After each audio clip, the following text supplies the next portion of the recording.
Assalamualaikum warahmatullahi wabarakatuh.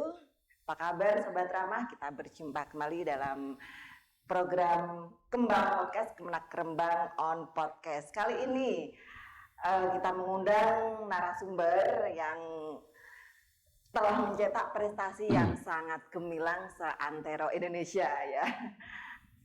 Beliau adalah Bapak Sa'dun Daim ya, yang telah memperoleh prestasi yaitu sebagai juara 1 Masjid Besar Percontohan tingkat nasional ya dalam lomba Anugerah Masjid Percontohan dan Ramah Indonesia atau Ampera ya tingkat nasional tahun 2024.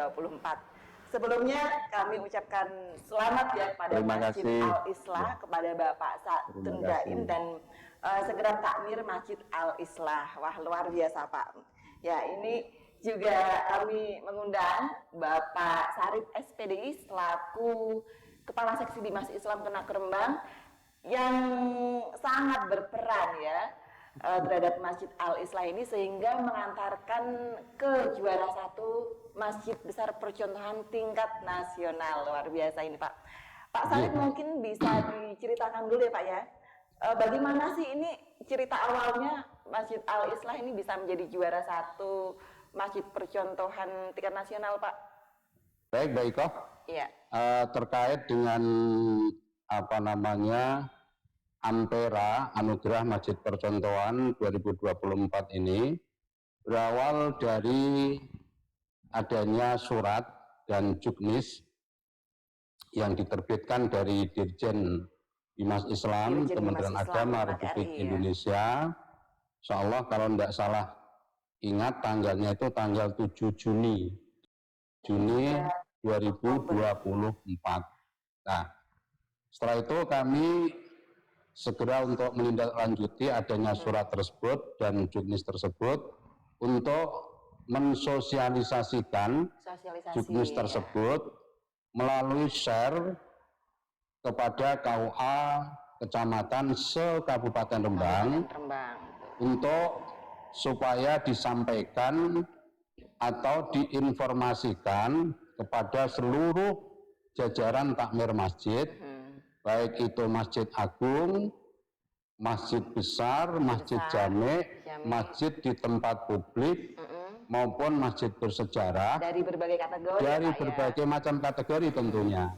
Itu ada 11 ya? Ada 11 itu. Mestinya di dalam juknis itu ada 11. Minimal kabupaten kota itu mengirim 11. 11 masjid.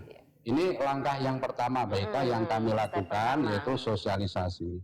Kemudian langkah yang kedua kami melakukan koordinasi kepada KUA Kecamatan se-Kabupaten Rembang untuk meminta informasi terkait dengan bagaimana kesiapan dari masjid-masjid yang ada di Rembang yang masuk dalam kategori Ampera tersebut. Yang 11 kategori tadi ya Pak ya. Itu kami langsung koordinasi ke KUA masing-masing melalui kegiatan triwulanan di KUA Mbak Iko. Begitu. Alhamdulillah dari hasil dari koordinasi itu ada sinyal atau ada aura positif dua masjid ya, yaitu Masjid Al-Islah Ragan dan Masjid Jami' Lasem.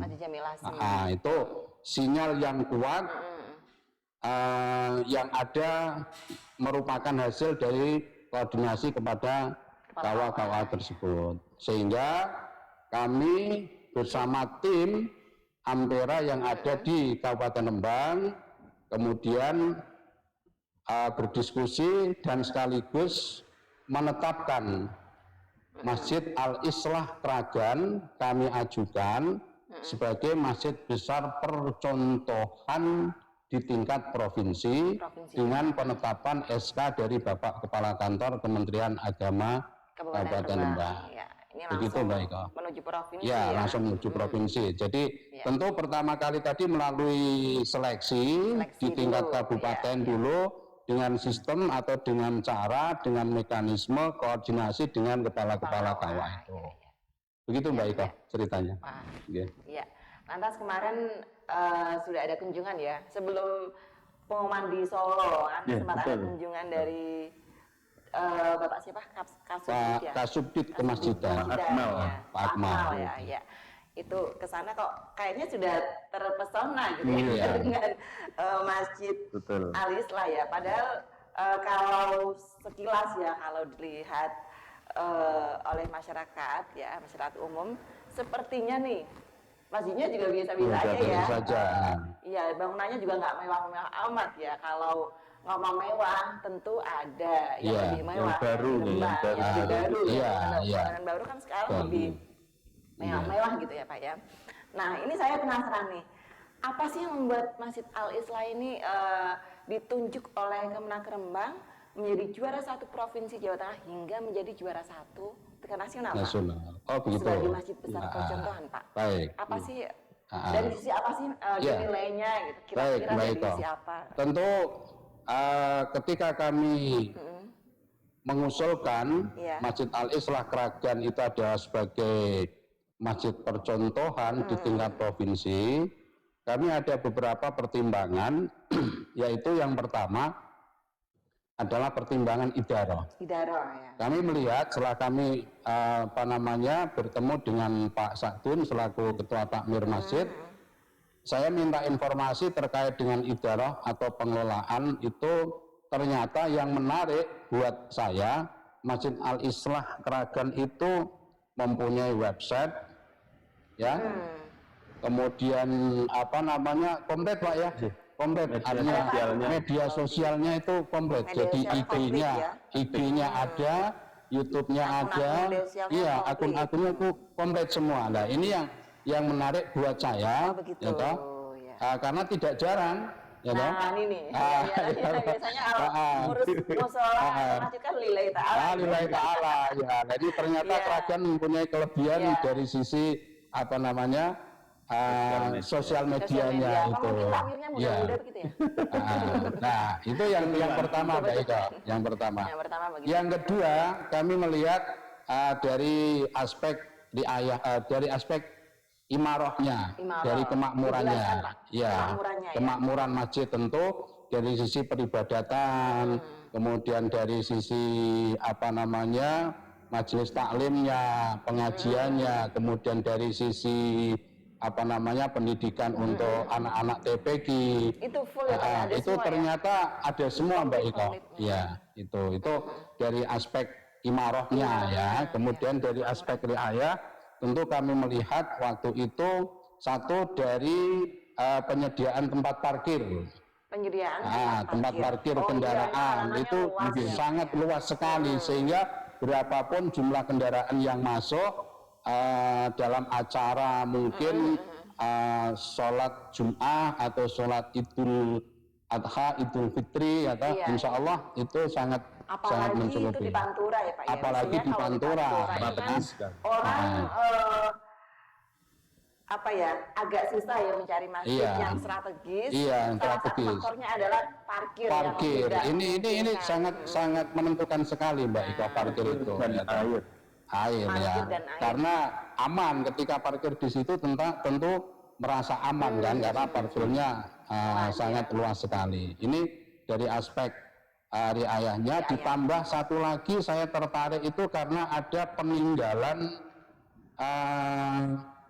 ini Pak? Bersejarah. Yang di dalam itu mimbar ya, ada peninggalan mimbar dari Mbah Saman. Mbah Saman itu adalah kakek buyutnya Mbah Maimun Zubair. Tahun 1246 atau berapa itu ya, sekitar itu Hijriah itu. 180 tahun. Itu cukup lama kan, waktunya cukup lama, tetapi kondisi mimbarnya itu masih terawat dengan baik. Ya, itulah. Jadi memang masyarakat sekitar memang care gitu. Iya, pertimbangan kami untuk menetapkan dan mengusulkan sekaligus Masjid Al-Islah Kragan menjadi masjid percontohan di tingkat Provinsi Jawa Tengah. Adapun proses selanjutnya persiapan penilaian di tingkat provinsi sampai penetapan juara. Tentu yang lebih berperan adalah Takmir dong, ya. Nah ini Mas Adun, bagaimana perasaannya dari juara 1 lagi nyangka nggak? Ya, tantangan yang berat juga, berat, mengemban predikat sebesar itu. Pasti orang melihatnya kan, juara se-Indonesia, itu enggak. Artinya Tapi orang. dari awal sempat nyangka nggak ini pasti juara 1 deh atau enggak. mana mungkin sih juara 1, perasaannya bagaimana sebelum kita semangatnya itu terus terang teman-teman tidak terbersit juara, tetapi memperbaiki sistem baik manajemen ataupun administrasi. Berarti berusaha yang terbaik ya. Memang sejak awal semangat setelah tahun 2022 takmir yang baru ini, semangatnya ingin belajar manajemen masjid. Ya. Karena setelah kita mencari informasi itu banyak versi. Banyak versi. Itu? Nanti di MI itu masjid pengelolanya seperti ini, manajemennya seperti ini, kemudian Kemenak, sehingga momen Ampera ini seperti menjawab keinginan teman-teman pengurus takmir. Wah, kita pakai yang ini dan kita maksimalkan. Sehingga ketika diberi informasi oleh Pak Yai Sarif itu, ngeri juga nih item yang harus kita persiapkan gitu. Yang awal itu justru lebih banyak daripada yang tingkat nasional. Yang tingkat provinsi tingkat provinsi itu administrasinya kita katakan lebih detail sekali. Karena kita harus, kalau yang pusat itu kan video ya, kalau yang provinsi itu untuk PDF ya. Jadi harus ada fisik, sertifikat, ada semuanya harus. Berawal dari itu akhirnya prosesnya kita kumpulkan takmir-takmir yang kompeten itu, bagaimana ini kita kerjakan apa tidak. Soalnya kalau tidak ya udah kita selesai. Tapi kalau komitmen ya harus diusahakan yang terbaik. Bertarung harus maksimal mungkin. Akhirnya bismillah kita jalan, semua tim bergerak, dan persis seperti yang disampaikan Pak Sarif tadi, alhamdulillah di Masjid Besar Syakragan itu punya sumber daya pengelola website sosial media yang memang ahli, bukan hanya seneng-senengan atau apa, tapi memang ahli mengelola sosial media. Gitu ya. YouTuber. Jadi beliau itu memang konsen di bidang itu. Konten kreator ya. Memang dari SDM-nya sudah oke begitu ya, apalagi SDM-nya rata-rata anak muda ya Pak. Masih muda-muda ya. Masih muda-muda. Kalau muda kan kreatifnya. Betul. Kreatif ya. Untuk Ampera ini memang kita siapkan. Jadi kita siapkan tim. Nanti yang bagian melengkapi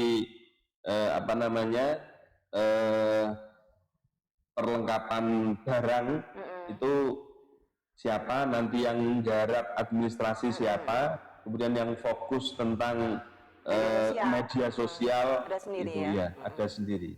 Jadi punya job desk sendiri ya Pak ya. Dan alhamdulillah saya masih ingat ketika yang terakhir harus mengumpulkan video itu kan ditarget sebelum jam 12 malam ya. Berapa lama itu pengerjaan videonya? Itu full 3 hari. 3 hari 3 malam. Malam yang terakhir itu jam 12 lebih 5 menit saya telepon Pak Sarif, masih diangkat, artinya dia pun tidak istirahat. Pak Sarif ini gimana? Gimana ini kok melewati jam 12 lebih 5 menit? Insya Allah masih aman gitu. Nah ini tadi idarohnya ya, memang SDM-nya sudah oke. Imaroh, kemakmuran ya. Nah kalau ngomong soal kemakmuran ini, hal-hal apa saja yang sudah dilakukan oleh Masjid Al-Islah untuk kemakmuran umat Pak? Ya. Pada dasarnya ketika kita konsen di media sosial masjid itu semangatnya kan ada atau tidak ada pengunjung, kita tetap mengadakan karena kita juga share di media sosial. Gitu ya. Jadi biasanya sekalipun tidak ada yang ikut ngaji, yang penting kita shooting. Oh gitu, gitu. ya. Akhirnya semangat itulah kemudian teman-teman pengurus takmir itu membuatkan jadwal kalau yang sekarang itu setiap sore itu ada pengajian ibu-ibu. Pengajian ibu-ibu. Pengajian Al-Quran apa pengajian kajian kitab? Tahsin dan talaki Al-Quran. Tahsin dan talaki. Ya, dan itu kemarin waktu saya memang ada pengajian ibu-ibu ya. Dan itu pengampunya adalah Hafidat di desa Keragan, ada sekitar 8 atau 9 ibu-ibu. Jadi diberdayakan gitu. Betul, ya. Kemudian habis maghrib itu malam Kamis dan malam Ahad dan malam Jumat. Itu majelis taklim pengajian kitab. Kitab ya. Ya, kemudian untuk ibu juga apa untuk umum? Umum jamaah gitu. Jamaah, ya. Kemudian habis subuh itu malam Ahad. Malam Ahad. Ya. Kemudian setelah Isya itu ada tadarus malam Sabtu dan Maulid malam Selasa. Selasa. Jadi hampir setiap hari ada ya. Itu pasti. Yang harian dan mingguan. Kemudian yang bulanan juga ada.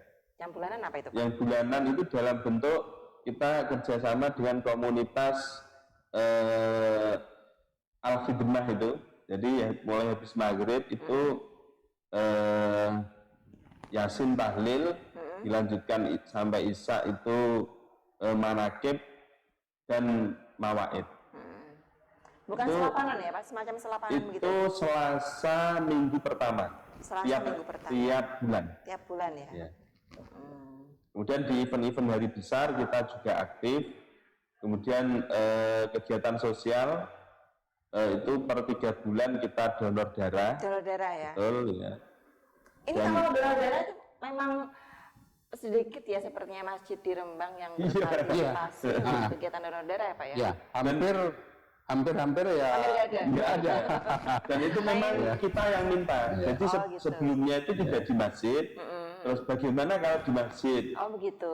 Perhitungannya kita lokasi sangat strategis terutama parkirnya aman. Parkirnya luas, aman.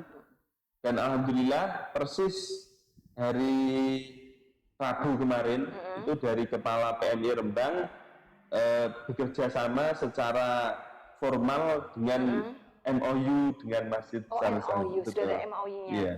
Isinya apa itu MOU? Ya kerjasama donor darah. Setiap bulan waktunya? Setiap per 3 bulan.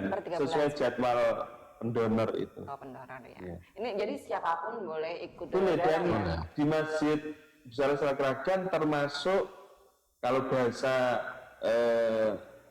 pelanggannya lah itu termasuk banyak, sekitar 50 sampai 60. Itu masyarakat pendonor. Masyarakat Keragan sendiri apa ada yang dari luar?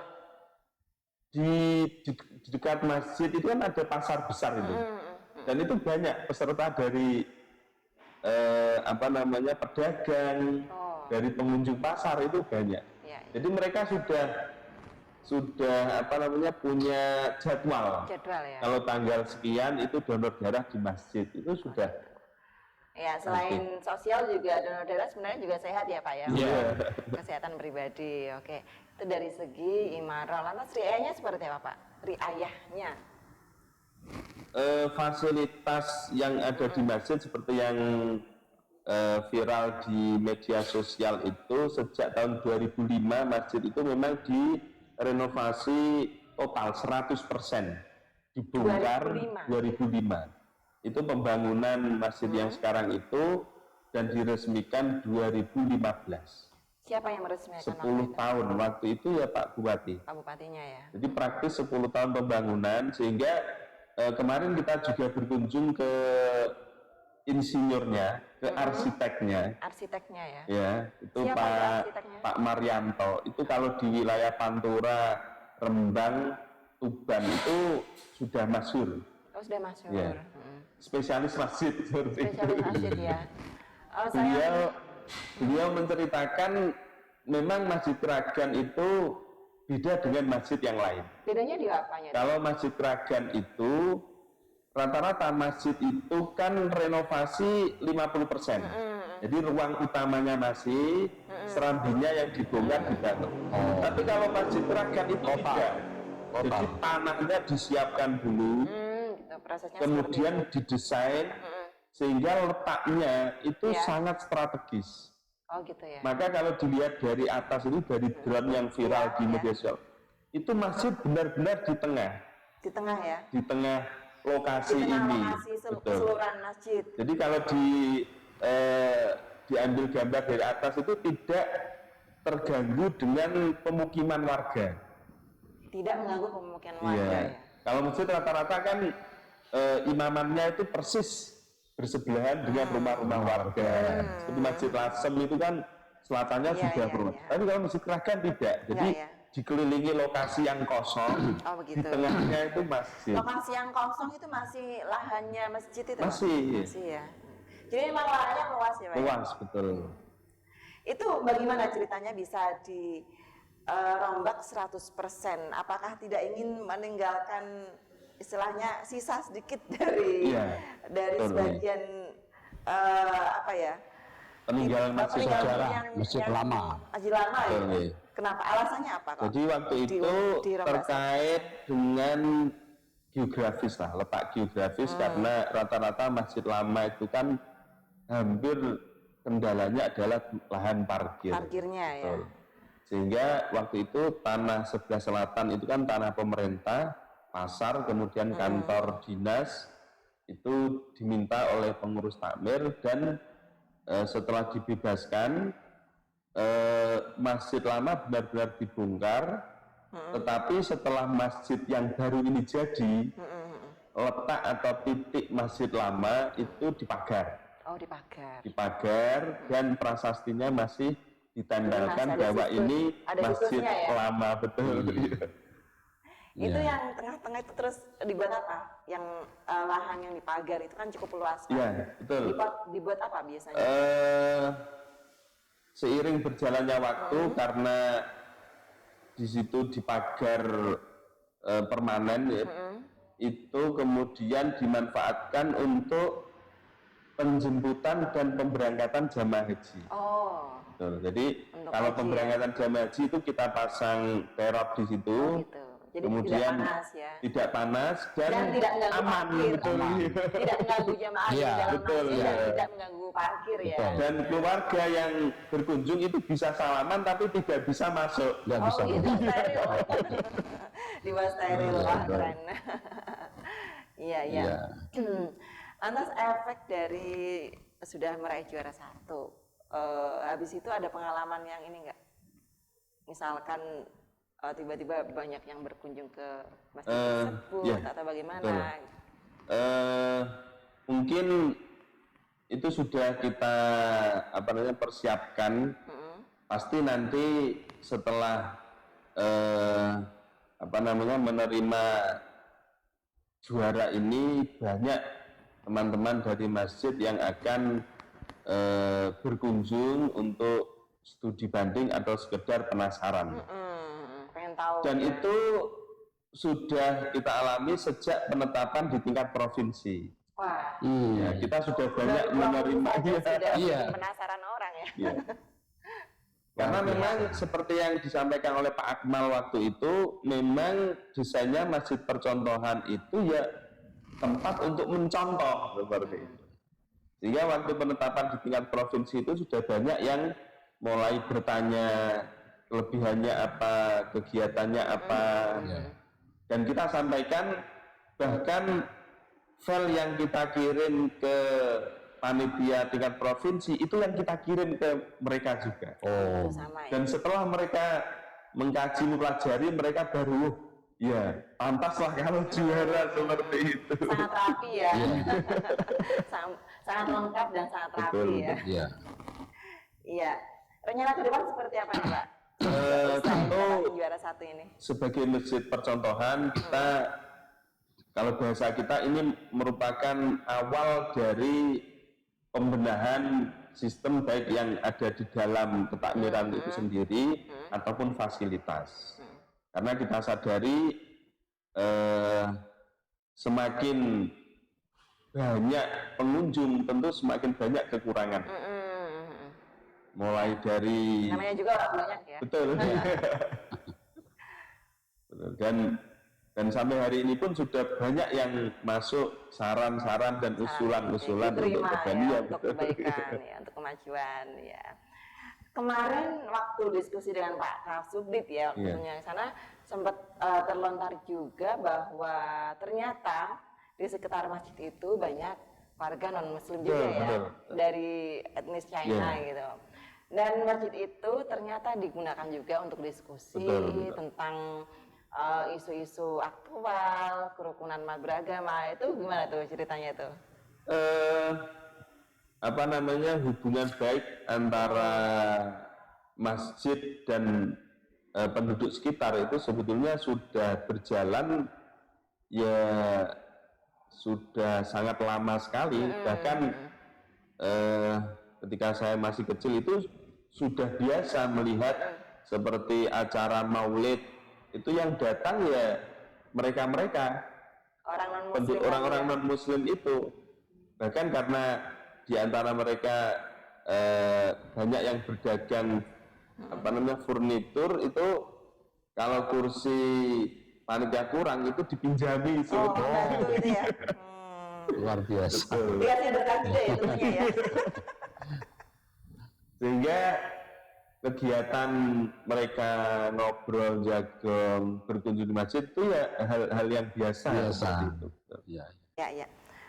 Pak Sarip, sesudah mendapatkan prestasi yang sangat keren ini ya, juara 1 nasional, kira-kira apa langkah ke depan dari Bimas Islam untuk memberdayakan masjid-masjid yang ada di Rembang, Pak? Iya.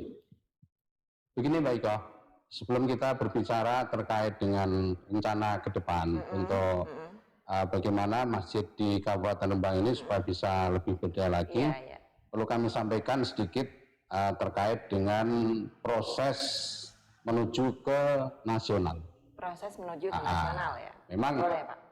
Proses menuju ke nasional ini melalui beberapa tahapan penilaian, termasuk diantaranya adalah terkait dengan pengisian kuesioner wawancara tertulis. Kuesioner wawancara tertulis ya. Nah ini partisipasi dari Kementerian Agama Kabupaten Rembang, khususnya dalam hal ini adalah sesi Bimas Islam. Kami selalu mengawal, selalu mendampingi sampai proses itu selesai. Karena deadline waktunya adalah pukul 11.59 ya Pak Sadun ya. Iya. Nah waktu itu kami malam itu pokoknya tak kawal terus, full saya kawal full. Bahkan ketika saya minta informasi sama Pak Sadun, gimana Pak proses kaitannya dengan pemenuhan eviden yang wawancara tertulis itu, ini saya kirim tidak bisa Pak, error. Nah, sehingga dalam hal ini kami juga tidak sungkan-sungkan, karena dalam hal ini ada 3 komponen penting yang harus selalu berkoordinasi, yaitu mulai dari bawah Pak Sadun, kemudian kami yang ada di Kementerian Agama, kemudian yang ada di Kanwil. Malam itu juga adanya kendala, langsung saya sampaikan ke Pak Ismail yang ada di Kanwil. Sehingga karena saya ada kekhawatiran dengan deadline waktu 11.59 ini kalau tidak masuk, kira-kira kesempatan untuk menuju ke nasional ini tertolak atau bagaimana, sehingga kami kekhawatiran saya sampaikan ke Pak Ismail, sehingga saya mungkin sampai larut malam, mungkin agak ketiduran Pak Sadun, jam 00 lebih 5 menit ya. Lebih 5 menit. Saya ada informasi Pak Sadun, alhamdulillah Pak, selesai ya Pak. Saya rasanya itu baru bisa tidur nyenyak Mbak Iko. Ini karena kesungguhan ya, kesungguhan kami di dalam mengawal, mendampingi full time untuk menuju ke tingkat nasional itu. Iya, komitmen gitu. Baik, kemudian untuk rencana ke depan, kami akan berikhtiar. Tempo lalu kami sudah pernah berdiskusi, berbicara dengan Ketua Basnas Kabupaten Rembang melalui OPZ Masjid. Nanti kami akan melakukan pembinaan kepada takmir masjid, tentu sesuai dengan kemampuan.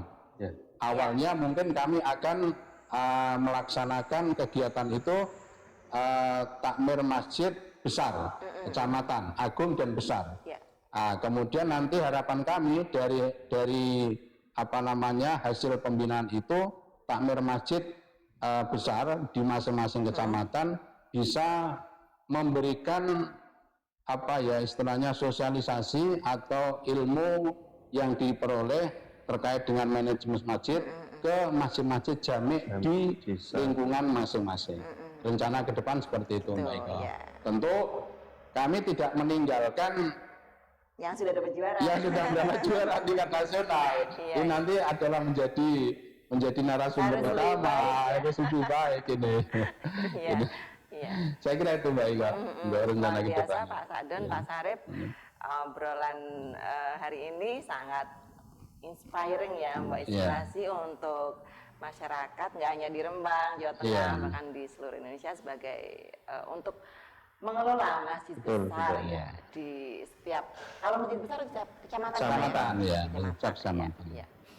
walaupun masjidnya nggak mewah banget, nggak sederhana, yang penting pengelolaannya ya Pak ya, dari segi imaroh dan itu yang terpenting, karena banyak masjid-masjid yang bangunannya besar, mewah, jemaahnya nggak ada, karena mungkin masyarakat sekitarnya pada sibuk. Apalagi seperti kita ya, yang ini ya Pak. Satu lagi tambahan, pengalaman saya pernah ngisi pengajian di salah satu masjid, dan itu pengunjung banyak sekali. Saya menilai kegiatan ini sangat bagus, dan waktu itu saya berjanji nanti teman-teman takmir saya ajak ke sini untuk studi banding. Itu setiap hari Minggu jam 6 sampai jam 7, dan itu pesertanya banyak dari desa-desa sekitar. Masjid mana itu Pak? NN ya? Pertigaan Bulu itu loh, Masjid Baitul Atiq. Pertigaan Bulu. Deket-deket aja. Bulu Tuban. Bulu Tuban. Berarti deket-deket aja. Bulu Bancar ya. Kemudian setelah imarohnya bagus itu kegiatannya, terus kemudian saya tanya idarohnya, terus pengurus takmirnya bagaimana di sini Pak, kegiatan yang lain. Nah itu masalahnya, terus karena ya terus terang aja takmir yang sekarang itu sudah 24 tahun. Nggak ada peremajaan ya Pak ya. Terus saya terus lemes, wah gimana ini. Jadi memang pengelolaan masjid itu harus sinergi antara tiga komponen, aspek. Jadi mungkin saya yakin banyak masjid-masjid sekitar kita itu yang secara imarohnya itu bagus, kegiatannya luar biasa, tetapi idarahnya lemah. Kalau berbicara tentang idarah, sebenarnya takmir masjid itu idealnya berapa tahun sih Pak? 3 tahun. 3 tahun? Aturannya ada minimal itu 3 tahun. Minimal 3 tahun. Satu periode, maksimalnya 5 tahun. Emang itu ada ketentuannya? Ada ketentuannya seperti itu ya. Berdasarkan undang-undang atau apa? Bukan. Seingat saya Dirjen nomor sekian begitu. Dirjen Timnas Islam ya. Gitu. Jadi memang harus regenerasi ya takmirnya biar ada peremajaan gitu ya. Ya, baik Pak Sadun, luar biasa prestasinya, selamat sekali lagi, dan selamat juga untuk Pak Sarip tentunya. Semoga akan melahirkan masjid-masjid berprestasi lainnya. Amin. Tentunya ada satu tujuan, yaitu untuk kemakmuran umat. Iya, untuk kemakmuran. Tidak hanya sekedar kompetisi, lebih pada itu adalah bagaimana mengelola masjid itu dengan baik sehingga menjadi daya tarik, menjadi daya tarik umat untuk selalu memakmurkan masjid. Kalau agama Islam bilang memakmurkan masjid itu suatu keberkahan sendiri ya Pak. Baik pemirsa, sahabat ramah yang berbahagia, demikian podcast kita pada hari ini, semoga bermanfaat. Sampai jumpa di podcast edisi berikutnya. Saya Iko Sofwa mohon undur diri. Wassalamualaikum warahmatullahi wabarakatuh. Waalaikumsalam warahmatullahi wabarakatuh. Selamat Pak Santin.